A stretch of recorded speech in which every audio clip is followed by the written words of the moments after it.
Hi dears, ഇന്ന് ഞാനൊരു birthday ഡ്രസ്സും കൊണ്ടാണ് കേട്ടോ വന്നിരിക്കുന്നത്.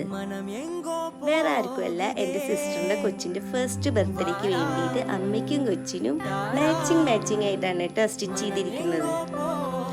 അതിനായിട്ട് ഉണ്ണിയുടെ ഫ്രോക്കിൻ്റെ അടിഭാഗം 5 കളർ നെറ്റ് വെച്ചിട്ടാണ് ഫിനിഷ് ചെയ്തിരിക്കുന്നത്. നല്ലോണം ഞെറിയിട്ടിട്ട് തന്നെയാണ് ഇത് സ്റ്റിച്ച് ചെയ്തിരിക്കുന്നത്, എന്നാലേ ലഭ്യമായിട്ട് നിൽക്കുള്ളൂ. അതിന് മാച്ചായിട്ടുള്ള ഒരു ക്യൂട്ട് ഹെയർ ബോയും സെറ്റ് ചെയ്തിട്ടുണ്ട്. പിന്നെ നമ്മുടെ യോക്കിൽ വന്നിരിക്കുന്നത് ത്രെഡ് വർക്കാണ്. ആ ത്രെഡ് വർക്കിൻ്റെ അതേ കളറിലുള്ള നെറ്റാണ് നമ്മൾ യൂസ് ചെയ്തിരിക്കുന്നത്. വീഡിയോയിൽ കുറച്ച് കളറൊക്കെ വ്യത്യാസങ്ങൾ തോന്നാം, പക്ഷെ ലാസ്റ്റ് നമ്മുടെ ക്യാമറ പിക്കിൽ കറക്റ്റ് കളർ കാണാം കേട്ടോ. അതിന് മാച്ചിങ് ആയിട്ട് തന്നെയാണ് കേക്കും സെറ്റ് ചെയ്തിരിക്കുന്നത്. അപ്പോൾ ഫൈനൽ ലുക്ക് നിങ്ങൾക്ക് എല്ലാവർക്കും ഇഷ്ടപ്പെട്ടു എന്ന് വിചാരിക്കുന്നു. അച്ഛനും അമ്മയും കുട്ടിയും മാച്ചിങ് ആയിട്ടില്ലേ? അപ്പോൾ എല്ലാവർക്കും ഇഷ്ടപ്പെട്ടെങ്കിൽ തീർച്ചയായും ലൈക്ക് ചെയ്ത് സപ്പോർട്ട് ചെയ്ത് കൂടെ നിൽക്കണം കേട്ടോ. അപ്പോൾ അതുവരയ്ക്കും ബൈ.